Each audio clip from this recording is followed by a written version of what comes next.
look pretty tired, so how many of you are enjoying the talk so far? Raise your hands. Okay, I actually can't see, the light is so bright. Okay, thank you. When I asked the question, I noticed quite a few of you glanced at your friends or looked at the audience before raising your hands, almost as if you were asking them to confirm your answer. Ever felt this way before? Don't worry, you're not alone.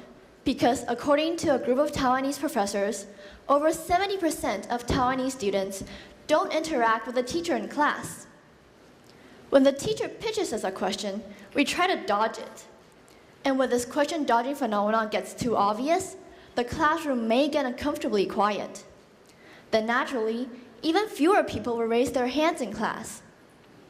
And so, the never-ending silent cycle begins. So, the first question today, why are we willing to speak up? Even when we have the answer to a question, or when we have a question to an answer, we tend to hold it in. Maybe wait till the end of the class to ask the teacher privately or a classmate. But speaking up directly in class, not a chance. I was one of the passive ones, but somehow I got to where I am today, TEDxWagor. To me, there are 3 reasons for this question-dodging phenomenon. The first one is, our background and abilities affect our confidence level. Let me cite a personal example. I was an active participant of model UN conferences. I won't elaborate on it anymore because I'm pretty sure you all have a pretty good understanding of it. Basically, we each represent a country, and during the conference, we must speak on behalf of that country. And most of the times, we don't get to pick which country we want to represent, but accept whatever role we were assigned. Therefore, a delicate situation may arise. Our background affects our confidence level. When I was the delegate of the USA, I felt this unspeakable superiority within me. I felt very powerful. This power made me want to speak up and debate with other delegates. It made me feel confident about myself, the things I had to say, and the ideas I had. In contrast, when I was the delegate of Lesotho, that's a very, very small country in Africa, I felt less confident and behaved more passively. I would wait until all the other delegates had expressed their ideas, then I'd kind of just tag along. In fact, several Model UN participants felt the same way. In class, this happens when you are the minority of the group, or when you know that your abilities or your grades aren't as good as your other classmates. Already insecure about your background and skills, you then begin to doubt yourself and your ideas and become afraid to express your thoughts in class. This is the first reason for why we don't speak up in class. The second reason is we think too much of what others think of us and are afraid to be viewed negatively. Some students feel afraid to raise their hands or share their thoughts because they think that everyone else in the room is smarter, or more importantly, judgmental. A group of Taiwanese professors pointed out that Taiwanese students may choose to keep a low profile and not speak up in class, just to avoid being embarrassed in public. 88% of Taiwanese college students are afraid that the questions they ask might be dumb, and 31% are afraid that their classmates might think they were showing off. These statistics just show how much we think of what others think of us, and how this is holding us back from learning.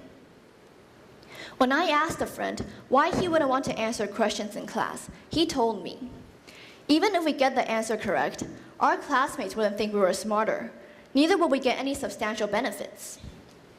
However, if we answered wrongly, boy, the cost would be huge. Our classmates would think of us as dumb and a show-off. As you can see, we are often scared of what others might think of us. We are scared to be viewed negatively by our peers. But we weren't born scared. Remember when you were a kid in kindergarten or a first grader in elementary? The classroom looked like this. We would compete with each other to answer the teacher's questions. We didn't care whether we got it right or wrong. We didn't care if our classmate thought we were showing off, because secretly we were. My brother, currently a second grader, is a typical show-offy student.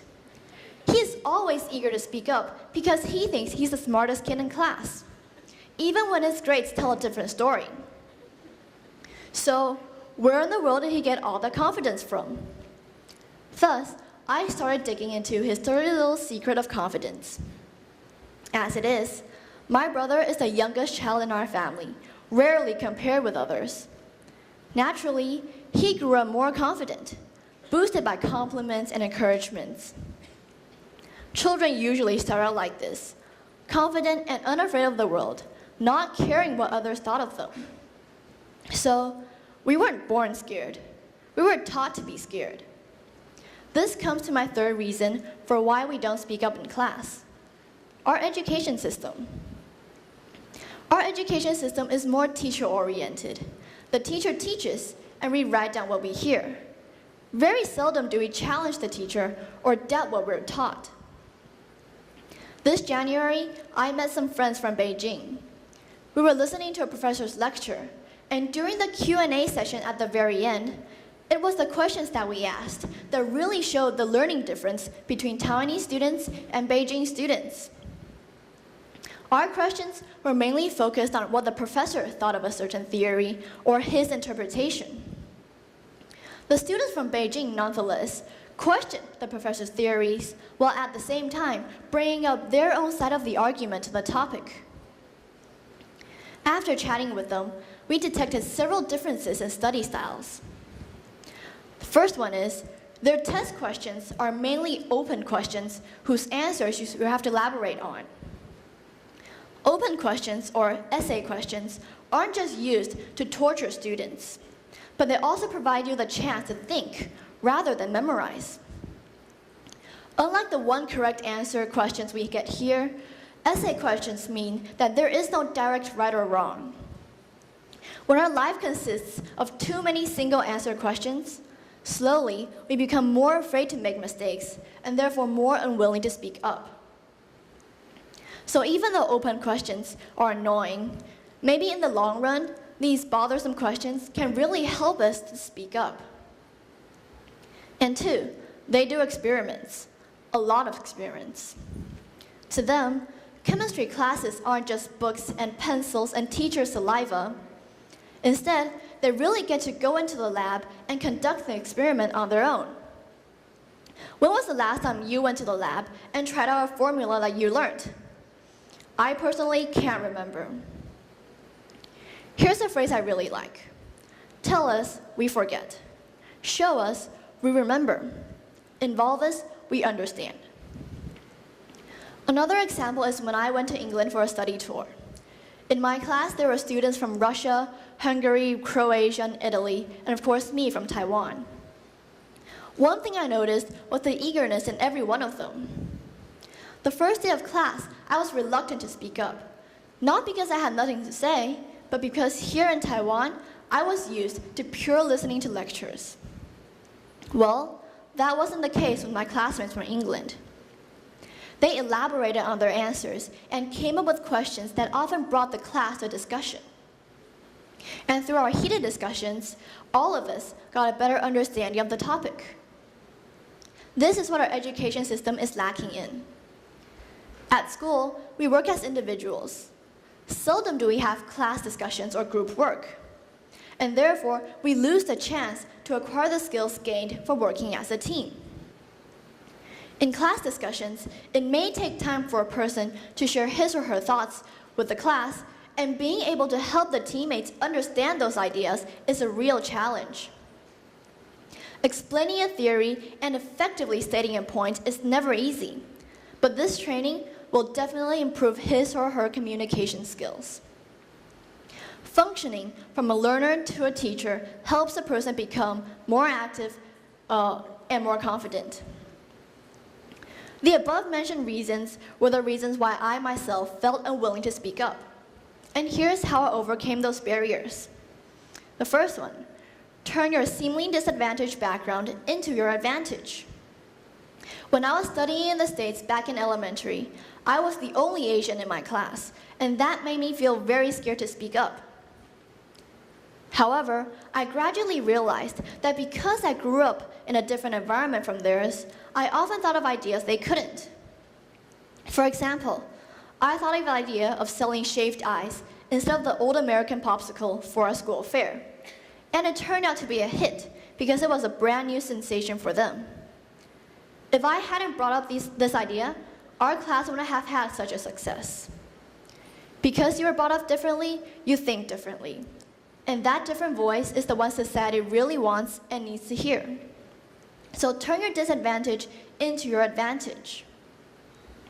And 2, I practice sharing my thoughts, starting with a small group of friends.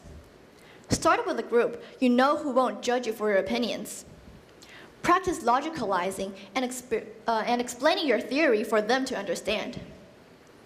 Then proceed with a larger group consisting of strangers. The more I practice, the more I thrive on challenges, and the more willing I am to speak up. Don't be afraid to speak up, and don't feel confident about your opinions. So the next time the teacher asks for someone to state his or her opinions, do realize that by speaking up, you get to push your ideas further and your perspectives broader. And by discussing them with the class, you are truly understanding. All those possibilities if you would just raise your hand. Thank you.